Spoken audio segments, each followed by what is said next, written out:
আসসালামু আলাইকুম। দেখেন আমার বাগান থেকে আসার সময় এখানে দেখেন ঝোপঝাড়, এখানে অনেক গাছ, কিন্তু এখানে অনেক গাছ, কিন্তু গাছগুলো অনেক গাছ আমি চিনি না। তবে তার মাঝে দেখেন দুইটা গাছ খুব প্রয়োজনীয়। একটা হলো আপনার লটকনের চারা, আর একটা হলো আপনার জলপাইয়ের চারা। দেখেন এই ঝোপঝাড়ের মাধ্যমে এই দুইটা গাছ খুব প্রয়োজনীয়। এখানে দেখেন একটা মেহগনি চারা আছে। এই মেহগনি চারা তিনটা গাছ আমার এখানে মানে প্রয়োজন। আমি তার জন্য তিনটা গাছ আমি এনে রাখবো, আর সবগুলি আপনার পরিষ্কার করে দেবো।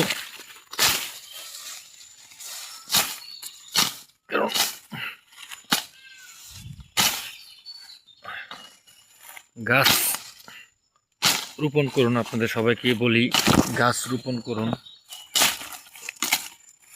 এই গাছ থেকে আমাদেরকে অক্সিজেন দেয়। আমাদের গাছের যত্ন অবশ্যই নেওয়া উচিত। প্রয়োজনীয় গাছ অক্সিজেন দেয়, ফলন দেয় এবং ছায়া দেয়। গাছের ভূমিকা অপরিসীম।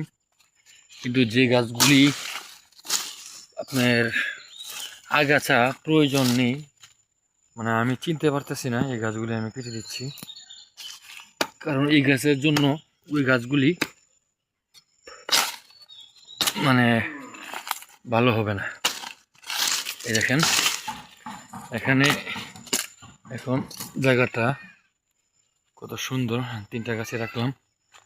এটা জলপাই গাছ, এটা এখানেই থাকবে, এটা এখানেই বড় করা হবে।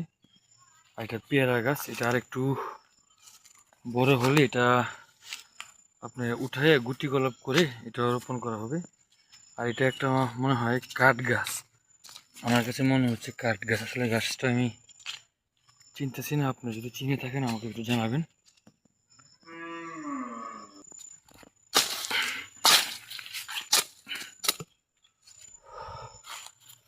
দেখেন ঝোপঝাড়ে কি অবস্থা। তার মাঝে এখানে একটা গাছ আছে, দেখেন এটা আমাদের রোপণ করেছিলাম। এটাতে বলে আপনার, আমাদের এদিকে বলি এটা বিলাতি গাব গাছ, আপনারা কি বলেন জানি না। এটার ফলনটা লাল হয়, এটা খুব খুব মিষ্টি।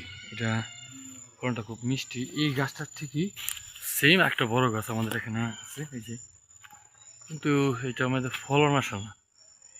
সম্ভবত এটা কি আপনার পুরুষ গাছ পড়ছে কিনা তাও জানি না। এই দেখেন এখানে অনেকটি চারাই আছে খুব কাজের, যেমন এটা মেহগনি। এটা যেমন একটা গাছ আছে, এটা গাছটা